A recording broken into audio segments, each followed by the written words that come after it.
I'm going to be starting this panel right now. Welcome to Better Strategies for TTRPG Content Creation. I'm gonna employ something I recently learned to do, which is, what would you say that is like a D10 on a scale of a woo? Do we want a nat 20 woo? I feel like. I'm trying to not roll a 1 in public right now. Fair point. Like, don't set me up like that, man, okay? My name is JPG. I am a pop culture educator and consultant. I run the consultancy firm InterMyth. And InterMyth is all about, we specialize in tailored strategies for pop culture content creation, live events, and brand management. Today, we're here to answer some questions, and I got a wonderful panel. By the way, panel, whose first ever like panel thing is this? All right. So we are here to answer some questions. What should you be thinking about when building a product, team, and/or production? How does your TTRPG content and personal and professional brands mix? And how can you make your TTRPG content stand out from the rest? We got some panelists here. I'm going to be starting with the wonderful Alix Catherine to introduce themselves and tell us a little bit about what you do in the space. Cool. My name is that's really loud. My name is Alix Catherine, and I am a content creator in the space. I'm a voice on Moon Harbor Heroes actual play, which is for Masks: A New Generation. And then outside of the TTRPG world, I'm a host of the Welcome Party, which is your exclusive invitation to pop culture, where we kind of combat gatekeeping in the pop culture space. You might have a panel tonight, right? I might have a panel tonight at 9 p.m. for that. If anybody wants to come and cheer and boo and debate, that is definitely the one. And yeah, that is me. I'll slide it over. Hey, hi everyone. My name is KP. I go by KP11 Studios. I am am known for my photography work. I also do cultural consultation, voice acting, and performance work, specifically in the TTRPG actual play genre. I'm also a writer on various projects, and also just dabble in anything that looks interesting to me, even if I'm not good at it, because that's how you get good. Hi everyone, my name is Jewell Karinen, and thank you, I paid a lot of people to come to this panel. I'm an actor, and I'm on the Party web series. Oh, awesome. Yeah. And I'm on Tabletop News with JPG. And I'm also, my day job is marketing, so I have a lot of thoughts about TTRPG content. Hi friends, my name is Jess. My pronouns are they, them, theirs. I'm found on the internet as JesTheHuman with one S. Thank you. I did not pay a lot of people to be here. Just a small handful. I am a charity content creator with TTRPGs. I also like to lift heavy weights and put them back down on the ground. I have a best-selling, I don't know, maybe it's like Mithril, maybe it's the next highest up on the DMs Guild. It is Murder in Mossbank, as well as some other D&D supplements, and a very, very silly TTRPG one-pager called Uncaging Nicholas. And if you're thinking, what would that be? It is where you and your 5 other Nicolas Cage friends get to come together and pretend to be Nicolas Cage for 3 to 4 hours. Amazing. It's incredible. Amazing. Check it out. And I am Steven Garcia. You can find me on the internet at @the_baddm. I am the creator and producer and a lot of other things of a TTRPG D&D actual play called Fae Forge Academy. Oh my God, that's weird enough. Surprising. I don't know why. I spend too much time on the internet and not with humans. Yeah, and I am also a professional DM for D&D, and that's what I do. Awesome. A round of applause for our panelists.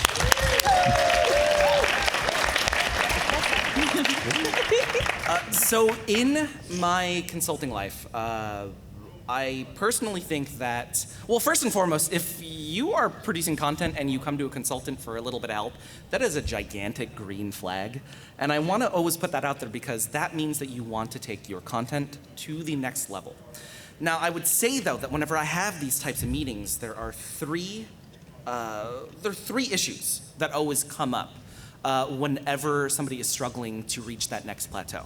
Number one is going to be content creation ecosystems, what you're building around you in order to get that content out there. Number two is brand clarity and confusion. And number three is misunderstanding the content cycle and how it works.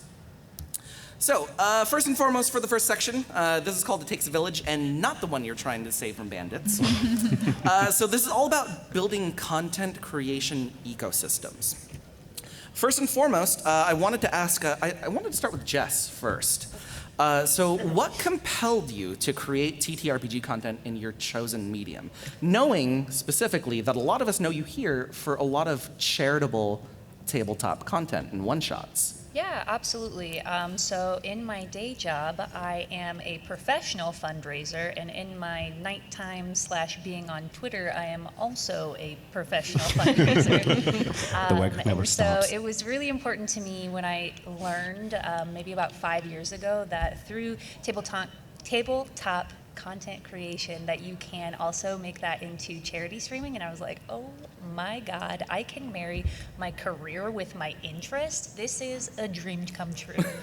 And so after learning I can do that, after learning how to produce actual plays on Twitch, I've just been doing that ever since, and I don't intend to stop. Jewell, I wanted to ask you this question as well, especially because a lot of us know you from the Party web series, which is a really interesting type of content when it comes to being connected to TTRPGs. So what compelled you to start in this medium? Yeah, so basically, step one is I got cast in the Party web series, and we were filming it, and I was like, wow, this is like actually gonna be really good, and I think people really want this. Like, as we were filming it, I was like, I really want this to make sure people see this, because so much stuff can just get released and, you know, not find its audience. And I was like, people will actually like this if they see it. So I went to the producers and I was like, can you please let me do some marketing strategy for this, if you want? And that's how I got started working on marketing strategy for The Party, which is a scripted sitcom web series. So that's content in and of itself, but then we made a lot of content to market the content, and so that was turned into a lot of content from the web series, but also original TikTok content and behind the scenes stuff. So it was originally born out of, I really want people to see this product, and we have to figure out how to strategize to make that happen. And KP. Yes, sir. I mean, would it be correct to say that you are most known for your incredible photography? Yes. It is. Yeah. I mean, being also a prolific voice and everything else in the TTRPG space. I specifically, KP is actually staying with us this weekend, and I told him I was going to embarrass him on stage. Nepotism. So, Is it tough being a famous? I'm gonna. Alex. So, what compelled you to connect your photography with the TTRPG space? Oh man, that's actually a really great question. I think it just felt really natural. My photography started out in kind of the cosplay space. I love working with people. I love interactive storytelling. I always found cosplays to be a part of that. And when I started getting into tabletop role-playing, and the entire premise of tabletop role-playing is getting into character and living out their lives. And a lot of us, especially when you start going into the production side of things and you make it into a show or something, you really are a performer, and a lot of us end up actually cosplaying and doing our characters. And so it just was a very natural transition. It just was one of those things where I'm like, you know what? I enjoy doing these. I find all these people to be super interesting. If there's an opportunity to capture them on camera, I want to do it. So that's where that kind of led in. Thank you. I did want to put this out to the audience. Who right now is producing TTRPG content? Okay. Wow. Now with the same raise of hands, who is feeling fairly new to creating table? Okay, that's good. Okay, so that was a whole lot more hands than I thought it was going to be. Great. This next question is for both Alix and Steven. So, what advice do you wish you had before starting your journey? I can go first. Go for it. Because I am mid-creation of a TTRPG, and I can tell you that I wish I knew how much went into it. As it is so much work, you guys. And it's not that I didn't know it was going to be a lot of work, but there's so many things, because I'm lucky to have incredible people around me, and I think that's the other thing, is have people you trust around you. But I would make something and I'm like, okay, how does this look? And it was like, oh, well, if I were a player, I would need this information, this, and I'm like, oh, dang it, back to the drawing board. And so it's trying to figure out how to not overwhelm the people that you're inviting onto a show. It's trying to figure out how to make what you're doing worthy of putting out into the world, right? There's a lot of, look around this room, there's a lot of talented people, right? Everybody knows somebody who knows somebody, and everybody here is incredible. So when you're putting something out there, you don't want to just throw it and be like, cool, I did this thing, yay, done, next. I want it to be worthy, and I want it to be worthy of the people I was bringing on to this project. So to do that, I had to really step back and be like, okay, what does a player need to make their lives easier? What does the GM need to make their lives easier? How am I introducing this project to the world? So I wish I had sat down with somebody who made a project first and just got their process, so I wasn't trying to reinvent a wheel. Mm-hmm. So definitely depend on the people around you. Yeah, I will second that. And then the other thing that I think about a lot is I wish I had understood my why from the very beginning more, because I think it's really easy in this TTRPG content creation space to go like, oh, I could throw something up on Twitch, or oh, I could make a podcast, let's do it. But until I figured out with my group specifically for Fae Forge, until we as a group actually figured out why we were doing this and what did we get out of it, especially going beyond like downloads or views or those things, because those things, if those are your whys, you're gonna get crushed emotionally. Like it's just a roller coaster. Where you have great days, and then you have days where you're like, wow, I'm pretty sure I'm yelling into a void and there's nobody there. But once we sat down and we're like, okay, we really enjoy telling the story with one another, and what kind of story do we want to tell? And as we started having more and more of those conversations, I think our commitment to one another grew. Our storytelling got significantly better. Our production stuff got better, because we really believed in it more than just like, oh, we're here rolling dice, making a podcast, whatever. If that makes sense. No, definitely makes sense. Great. So this next question is for Jes and Steven, especially because you are working with a lot of different casts. What are some uncommon factors you take into account when collaborating with others, especially during that casting process? So like, really, I want to boil this down to, what are you looking for in the people you want to collaborate in? I don't work with jerks.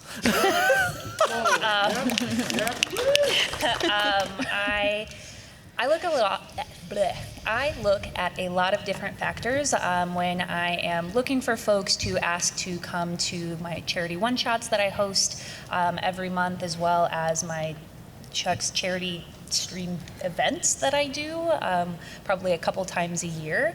And so a big thing that I look at is your online presence. Like, are you retweeting or tweeting out bigotry? If you are, I don't want to work with you or really even be associated with you. The muting and the blocking button is really, really nice on Twitter, and I love to use it. I also look at past performances, whether you have that on your link tree, or if you're, putting your own stream together, looking at that, and then just kind of doing a vibe check. A lot of the things that I put together, because they're for charity, and a lot of the charities that I do fundraise for are tough. they're unfortunate charities that need help because of what they're going through. And so I don't want to put together a game that is super serious and sad and going to make people cry. I want to put together a game that people are going to laugh for. And so I'm doing kind of a vibe check to make sure that folks are going to be there for a good time and not a super serious time, and we're all going to go in and slay the dragon and some of us may die. I mean, that can be funny and fun, but I'm looking for a good time. Yeah, I mean, very similar. I think a big part is, and this goes back to what Alex was talking about, trusting the people around you, is having a group of people that are also in the space to be like, hey, I watched an actual play that person X was on. Do you know anything about them? Like, what do you know? Because this is a small community, honestly.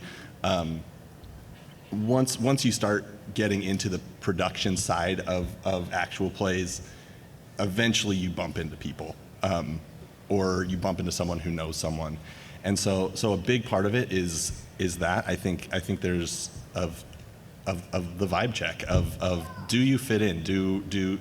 Is the group that I'm going to bring you in? Because we mostly, I bring in a lot of guests into our show, and so I always check with the rest of my cast, like, hey, interested in bringing this person in?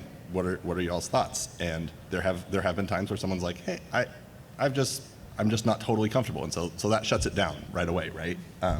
Because at the end of the day, a table is a very, even online or physical, is a very vulnerable place, and so you need to cultivate that. And I think that gets magnified once you're starting to make productions, right? Because you always want to have this like good role-playing, good produced show, but then you're also going to have people watching. You're going to have a lot of other eyes on that or ears on that, and so those are just really important factors.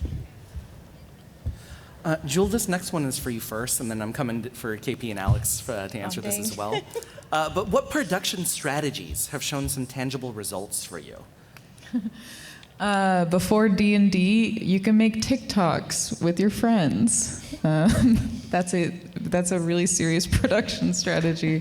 No, but I will answer this. That's true, but I will answer this question seriously.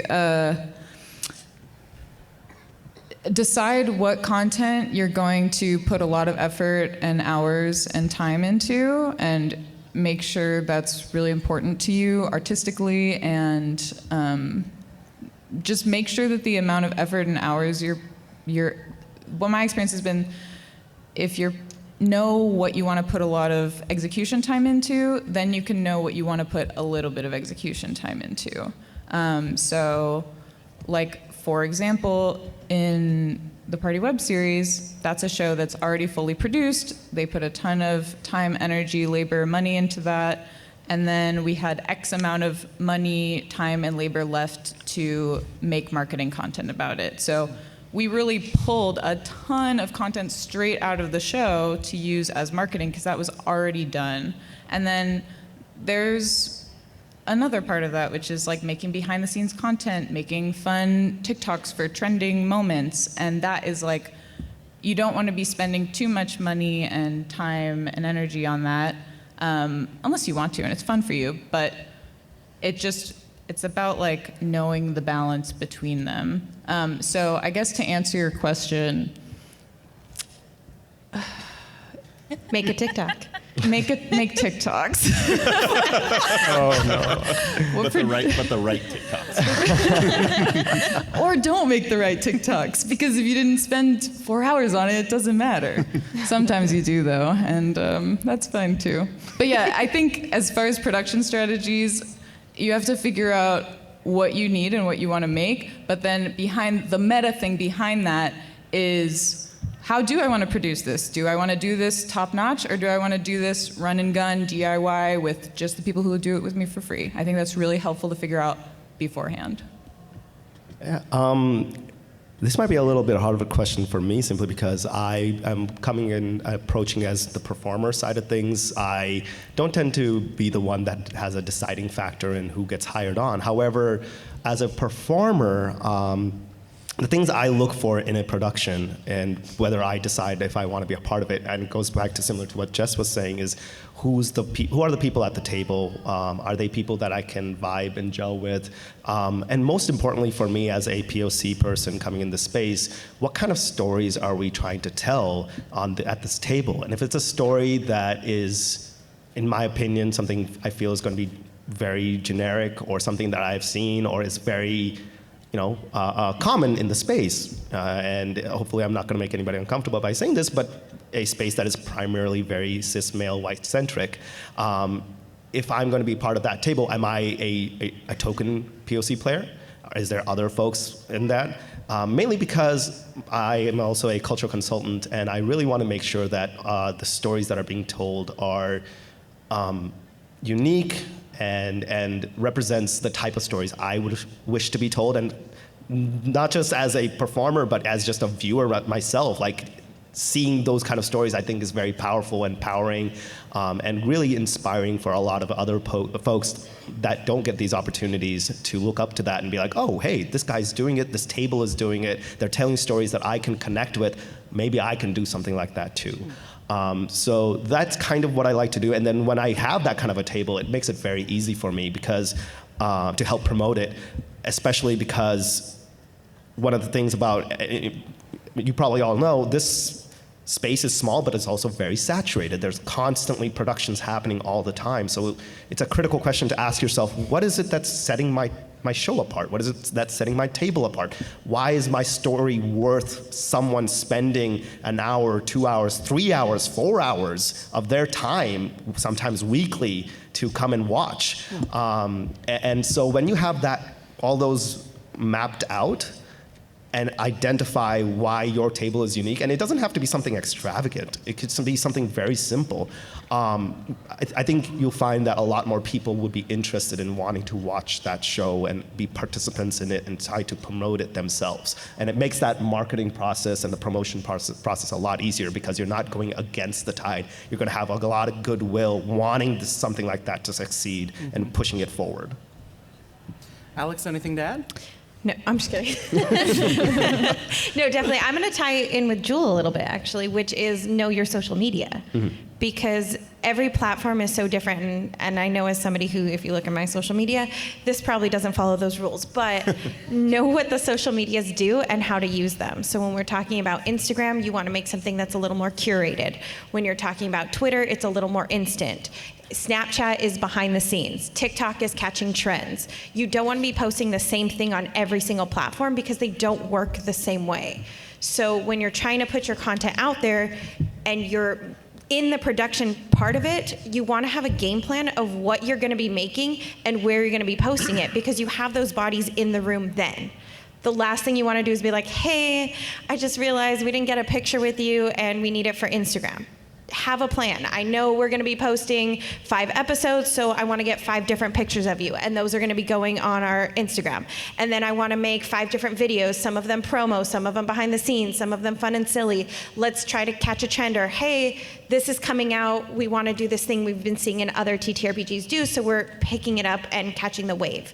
So anytime you're putting this together, you want to know what social media is, and you don't have to use all of them, right? It's again, oversaturated, right? If you know, hey, I cannot do Twitter to save my life. I am not made for writing. It is not for me. You don't want that. I don't want that. So I don't use it very often. My forte is Instagram because I can take a picture and hide behind a camera. So great at doing selfies this weekend. If anybody sees me, make sure we get selfies.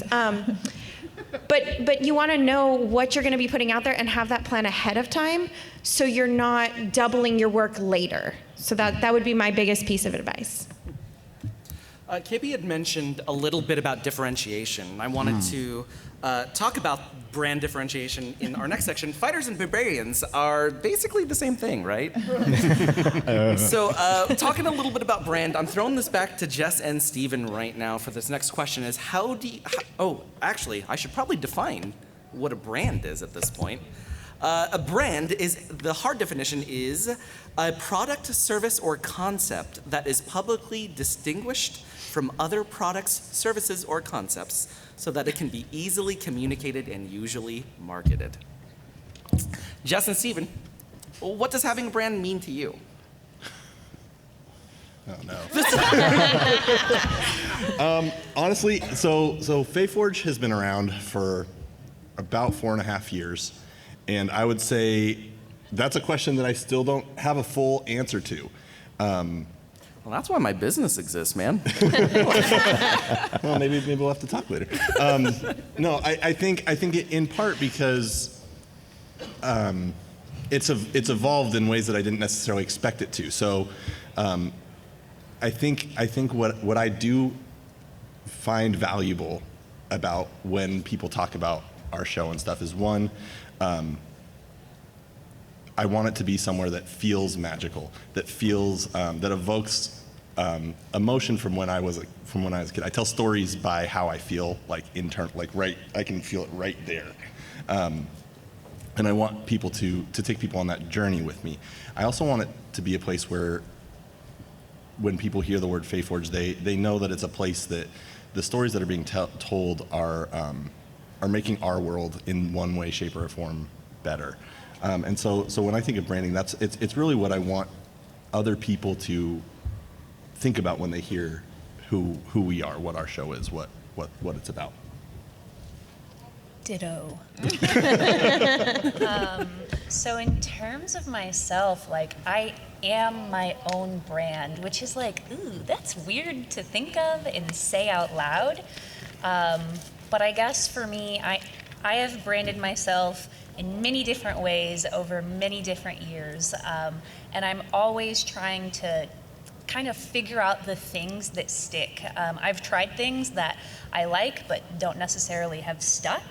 So I've just said, okay, well, I really like this and I want it to stick. What's a way that we can kind of reimagine it so it can stick?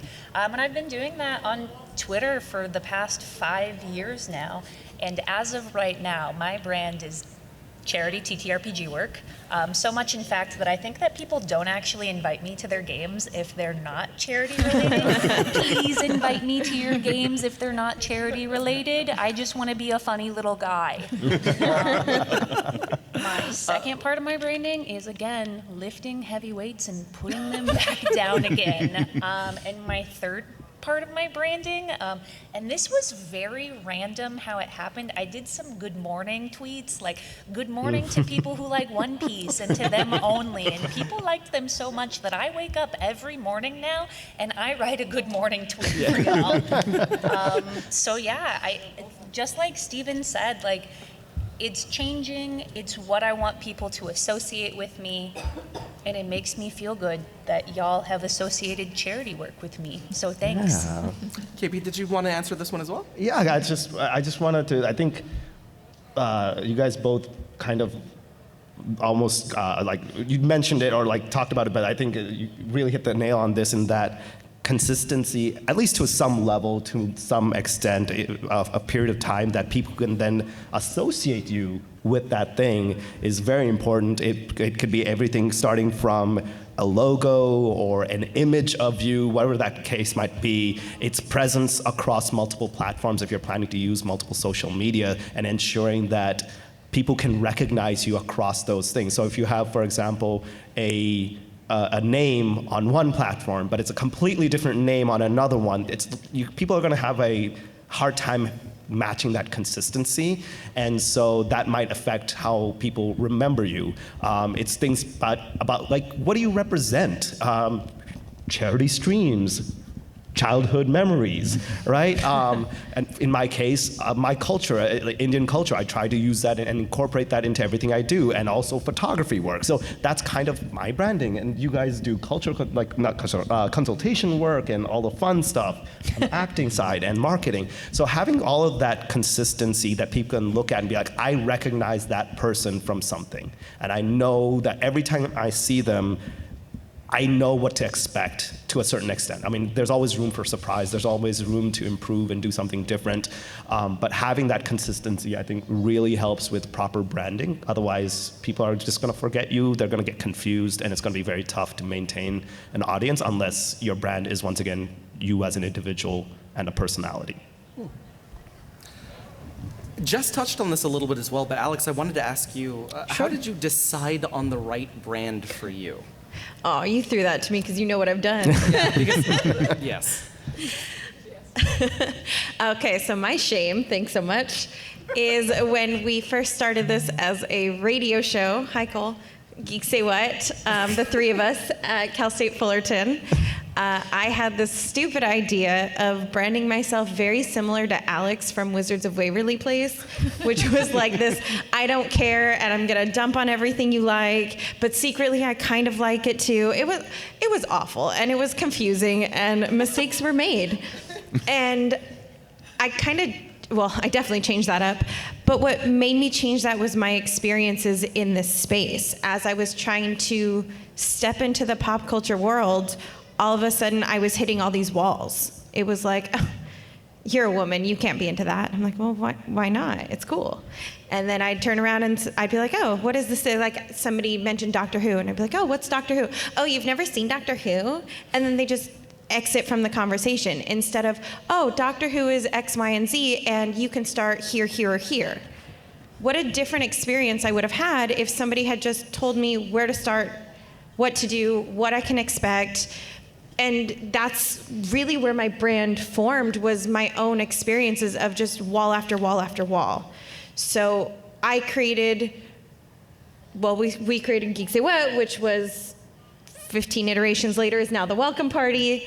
And it's literally the idea of how can I make people feel comfortable? How can I help people get into something? Oh, you want to try Bluey, but everybody shames you for watching a kids show? Let's do it. Then let's do it together. And by the way, if you're not watching Bluey, you should be watching Bluey. But it became this thing. And so now getting into TTRPGs, it's the same thing. I've created for my friends, hey, I have people who want to try this and they're nervous playing with experienced players. So I bring in a GM, I bring in all brand new players, so everybody's learning together. And we created a safe space where they can play and learn and ask questions and feel comfortable. So it's all about, I think, looking inside yourself and be like, okay, what have I been through and how can I keep somebody else from going through that thing? If I'm not being seen and my culture's not being seen, how can I put my culture out there? How can I put my representation out there? So yeah, that's for me, was just looking inward and then changing the world to the way I want to see it. Mm-hmm. And Jewell, anything to add for deciding on the right brand for you? Yes. So when we were talking about marketing the Party web series, which, as I mentioned, is a scripted sitcom, so it's kind of different than a lot of other D&D content that's out there, we did think, what is the brand of this, and what do we not want the brand of this to be? And we landed on, this is D&D content by D&D loving people. It's gay. And me too. Thank you. Yes, I love this new world order. And and also, I'm thinking, I'm like brain blasting into a Google Doc right now. Also, it's like a wholesome. I think the writers pitched it as like it's Ted Lasso meets Community meets the Guild, like that kind of thing. And so that's a very specific brand that is very different than other TTRPG content. So, anyways, just maybe a helpful example of there's a million different ways we could have branded it, and we really did have to make a decision and hone in on those things and cut out other things that we could have focused on too. Thank you. This wouldn't be an InterMyth panel unless I sent you all home with homework. So we have an exercise right now that I'd like to take everybody through. Instead of having our panelists be the panelists right now, thank you so much. Besides having the panelists speak right now, I actually want to hear from a few of you from your seats right now. Safe. And this is the exercise I take clients through called Brand Hero. So this is to identify three things. It's going to be identifying strengths, opportunities, and opposition when it comes to talking about your content and your TTRPG brand. We're speaking specifically about tabletop role-playing games right now, but this could help out with any sort of content you are producing out there. So, what I want you to do is I want you to think of your production, yourself, whatever, as a superhero. And this is pretty appropriate for the convention that we're at right now, right? Heroes are born out of necessity. Their existence hinges on the issues, from an issue which they feel uniquely qualified to solve. So as you imagine yourself or your product as the hero, I want you to think about the villains that builds. And there are 3 types of villains when it comes to your production. There are Golden Age villains, Silver Age, and Bronze Age as well. And this is where I'm going to need your help. Golden Age villains are issues in your products that are iconic and probably shared by other people. Something that InterMyth, my company, really struggled with was just, in general, getting the word out about my services and what I can provide, or how I can provide value to you. Does anybody have any sort of like Golden Age issues that they're dealing with their content right now? Oh, you just yell them out. We don't need to be polite. I'm black. Starting this off strong, Lamar. Thank you. Well, no, and you know, all jokes aside, right? There may be an issue when it comes to casting for different marginalized communities, right? The issue that I constantly talk about is the 2 Asian people problem, where you don't see 2 Asian people cast on the same exact product usually. Brooklyn Nine-Nine, which is a TV show if you've never heard of it before, actually with Melissa Fumero and oh my gosh, Stephanie Beatrice, yeah. So one of them got the role and the other one cried because they didn't think another Latina person would be on the show, right? That's so common that all the way up there in Hollywood, we are experiencing things like this. Anybody else have any issues in their brand that's iconic and probably shared by others? I know. Oh, sorry. Oh. Choosing a tech suite. Choosing a tech suite? Like, may I ask what? God. Oh, so are you is the issue with choosing a tech suite that there's so many of them, or? Oh, interesting.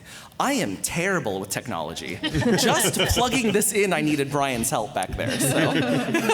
I know I'm not on the panel and not supposed to answer, but I'm going to say finding time, because I'm working a 9-to-5 full-time job and then somehow trying to balance creating content and keeping up with people who do this full-time. Well, with the next issue, these are Silver Age villains, right? So these types of villains, these are going to be issues that are singular issues for you, but with a lot of power behind them. So for InterMyth, this was my ability to effectively connect with clients over Discord and Zoom in an authentic way. It's really easy, right, to just sit with somebody and say, for example, like, you know, you're playing a D&D game over Discord, right? There's a difference when the camera is on or off. And we feel that. I got a lot of nods, so I'm happy that I said that out loud. So are there any sort of singular issues that you are dealing with that have a lot of power behind them? Burnout. Yes. That's an incredible answer for this. Yeah, we see that a lot, right? I think the thing that we have in common, and I'm sure that this whole panel has this in common, is the ability to say no when a project is brought to them. What? What is that word? Yeah. I mean, for me personally, I have 23 recordings out of 30 days in April. And how many bags do you have? Oh, that would be me. I have 37 now. You see that One Piece one I just got? Oh my God, I love it. For people that don't know, anytime we're married, anytime JPG does a TTRPG and a character or an NPC falls in love with his character, I get a new Loungefly bag. I have to literally buy her a purse if a fictional character falls in love with my fictional character. I make it my mission. Don't encourage her. Yes!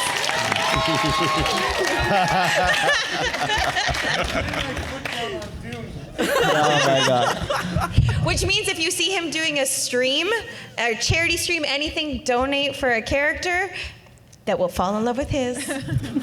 Hook a girl up. If I can add to the Bronze Age. Last villain. but not least is the Bronze Oh, Age. sorry, Thank you. I'm- Yeah. Oh, yeah, please. Or I think Silver Age. is Silver what I Age. was Oh, gonna did say. you want to add Silver Age? Yeah, sure. I was just going to say, as a performer, just a mix of imposter syndrome, and on top of that, simply whether or not I'm equal to the rest of my castmates. Because anytime I'm at a table, I'm blown away by everybody else's performances, and I don't come from a performance background. And to be given that opportunity to do that, and then you go, am I going to be the weakest link? Am I going to be the person that's going to bring this production down? Is my performance up to par with everybody else's? Is something that I constantly struggle with personally. I feel that way just being on this panel. I'm Yeah. like, oh my gosh, look at the incredible people over here. Like, they're insane, right? So, yeah. I get that. Last but not least, we have Bronze Age villains. These are complex issues that you have with your brand that will take multiple steps in order to solve. For InterMyth, and this is a little bit personal for me, is I had trouble balancing both my personal brand and my professional brand, right? My personal brand as JPG, I consider myself a pop culture educator and consultant, right? And then when I actually started moving into consulting with InterMyth, I had to do that juggling act between, okay, am I connecting with you personally as JPG, or am I connecting with you as a potential client for InterMyth? And that had a lot of complexity and a lot of steps that I had to take in order to try and resolve that. This one is probably the hardest one to think about because it always takes multiple steps, but does anybody have any issues like that sound like that? Not an issue, but it does happen in actual plays and streaming a lot, is when you have multiple brands at the same table. So multiple brands at the same You table. have named people, or you're using a named product, or things like that. You have, there's a possibility of a massive clash, which goes into Silver and Golden Age. That's why specific cast picking is very, very necessary. Also, is there just like one comic book person in here that's really proud of me for this? Okay. I just want to make sure. Okay. No, but the brand lines of multiple people with multiple brands. Yeah. And does that brand tie into that game for somebody who's creating something big like, I don't know, say Dune?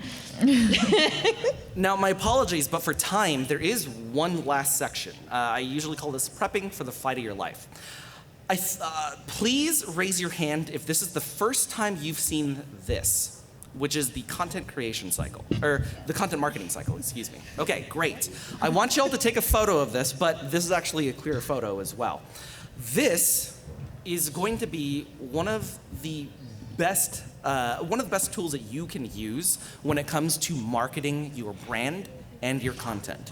This starts with research and insight, making sure that you are looking into the audience that you want to touch.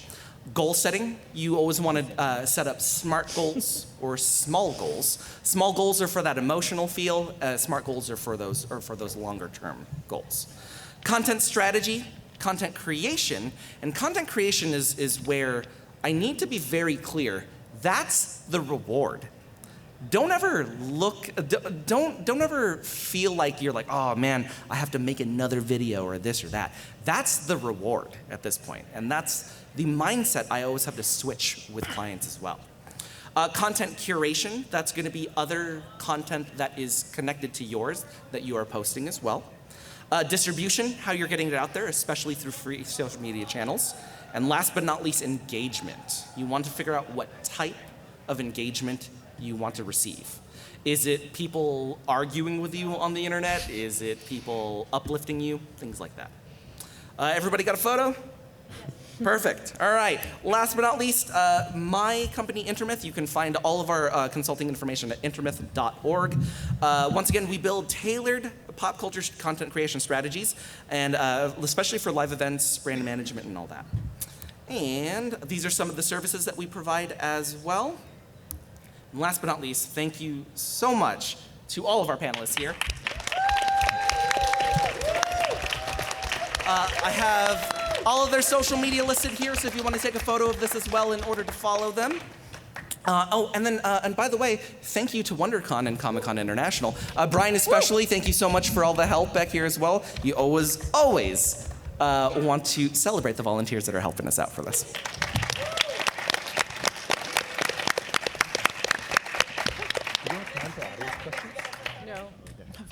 Oh, Get together. thanks everyone. Woo!